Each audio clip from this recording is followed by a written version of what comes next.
वादे के मुताबिक एक बार फिर से हम आपके सामने हैं और बिहार की राजनीति में जो लगातार परिवर्तन हो रहे हैं उसी में एक खबर है जो खबर बड़ा बवाल पैदा करने वाली है। जैसा कि आप सभी जानते हैं कि एनडीए में अब जो काफ़ी संख्या में दल थे वो बाहर हो चुके हैं। खास करके दो दल तो सीधे बाहर नज़र आ रहे हैं, जिसमें से जदयू और हिंदुस्तानी आवाम पार्टी है। लेकिन इन दोनों दल के बाहर होने के बाद भी आपने देखा होगा कि किस तरह से पशुपति कुमार पारस पूरी मजबूती के साथ खड़े नजर आए थे। हालांकि बीच में ये बातें सामने आई थी कि वो नीतीश कुमार के करीब हैं और उनके जितने भी सांसद हैं वो सब जदयू के तरफ यानी महागठबंधन में जाने के लिए तैयारी कर चुके हैं। और कहा यहाँ तक जा रहा था कि बहुत सारे जो तीन सांसद हैं वो जदयू में विलय करके लोकसभा में एक बड़ी पार्टी के रूप में सामने आएंगे। ये क्यों कहा जा रहा था? तो इसके पीछे कारण था कि नीतीश कुमार प्रधानमंत्री की दावेदारी के लिए अपना नाम आगे कर चुके थे। खास करके महागठबंधन में जाने के बाद से ये बातें बड़ी मजबूती के साथ कही जा रही थी और लालू प्रसाद उसके लिए तैयार थे। नीतीश कुमार को कई दल के नेताओं से मुलाकात भी करवाया था, यहाँ तक कि सोनिया गांधी के पास खुद लेकर के गए थे। और ये ऐसा माहौल पैदा किया गया था जिसमें ऐसा लगने लगा था पशुपति कुमार पारस के टीम के सांसदों को कि कहीं ऐसा ना हो कि नरेंद्र मोदी की सरकार आने वाले समय में 2024 में नहीं बन पाए और ऐसी स्थिति में नीतीश कुमार विपक्ष को एकजुट करके सरकार बना लें।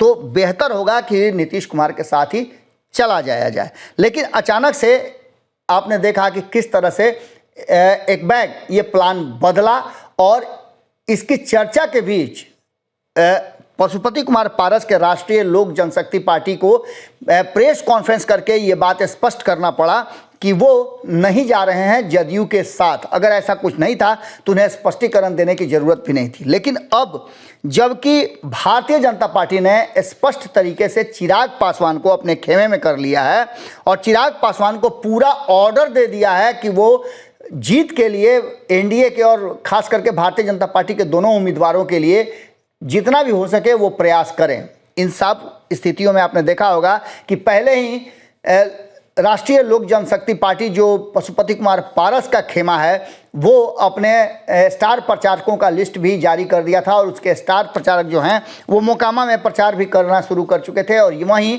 वो गोपालगंज में भी प्रचार कर रहे थे। लेकिन अब चिराग पासवान के एंट्री के बाद कहा यह जा रहा है कि चिराग पासवान ने पहले ही भारतीय जनता पार्टी के सामने ये शर्त रखा था, जिस शर्त को भारतीय जनता पार्टी ने मान लिया है। कहा यह जा रहा है कि उसी शर्त पर चिराग पासवान अब भारतीय जनता पार्टी के साथ पूरी मजबूती के साथ खड़े हैं और वो चुनाव प्रचार के साथ साथ रोड शो भी करने जा रहे हैं। ऐसी स्थिति में जो खबरें आ रही हैं भीतर खाने से वो बता रही हैं कि इधर चिराग की एंट्री हुई है, उधर भारतीय जनता पार्टी ने चाचा और प्रिंस को बाहर कर दिया है। अब देखने वाली बात होगी कि जो चर्चाएं चल रही हैं उसमें कितना दम है, क्योंकि इस पूरे मामले पर अब तक कोई भी बयान कोई भी बात नहीं आई है पशुपति कुमार पारस के खेमे से। कहा तो यहाँ तक जा रहा है कि बाकी के बचे हुए प्रिंस और पारस को छोड़ करके बाकी जो उनके 3 सांसद हैं वो तीनों सांसद चिराग पासवान के खेमे में एक बार फिर से वापसी करेंगे और इसी के आधार पर चिराग पासवान और बाकी के लोगों को बेहतर स्थान और सामंजस्य स्थापित किया जाएगा। आने वाले लोकसभा के चुनाव में भी जिस तरह से महागठबंधन में सीट शेयरिंग को लेकर के हंगामा मचा हुआ है, ऐसी स्थिति में पारस और प्रिंस अपने लिए कैसे सीट का जुगाड़ करते हैं। वहीं आपको बता दें कि इस बार एनडीए के पास 16 सीटें बढ़ गई हैं और भारतीय जनता पार्टी इसी के आधार पर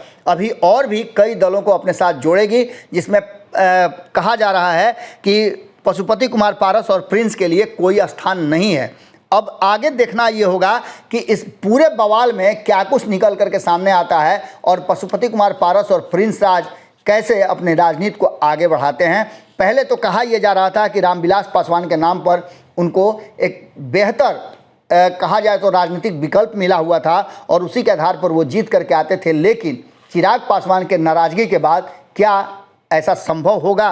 क्योंकि अब भारतीय जनता पार्टी भी अगर उनसे मुंह मोड़ लेगी तो ऐसी स्थिति में उनके लिए अपनी सीट बचाना मुश्किल होगा। कहा यह जा रहा है कि चिराग पासवान का ये दाव काफ़ी मजबूत है और ऐसी स्थिति में पारस और प्रिंस के लिए बड़ी मुश्किल पैदा होने वाली है। क्या होगा ये तो आने वाला वक्त होगा, लेकिन बिहार की राजनीति में एक बड़ा बवाल मचना शुरू हो गया है। हमने आपको बताया था कि छठ के बाद बहुत कुछ बिहार की राजनीति में होगा और आगे इन 2 सीटों के उपचुनाव के जब परिणाम आएंगे तो और भी बिहार की राजनीति में बड़ा हलचल मचेगा। जुड़े रहिए भारत लाइव के साथ। अगली खबर में जल्द ही आपसे मुलाकात होगी। बहुत बहुत धन्यवाद। अगर ये वीडियो पसंद आई और वह बिहार के राजनीति और बिहारियत से सरोकार रखेनी तो सब्सक्राइब बटन दबा के चैनल के सब्सक्राइब कर ली। ओजे एगो घंटी बा, ओकरा बटन दबा देला से कुल सटीक और मारक खबर रुआ मुफ्त में मिल जाई। अगर रुआ पत्रकारिता के हमनी के नया प्रयोग में सहयोग कर चाहतानी तो ज्वाइन बटन दबा दी। पेटीएम नंबर नोट कर ली 938681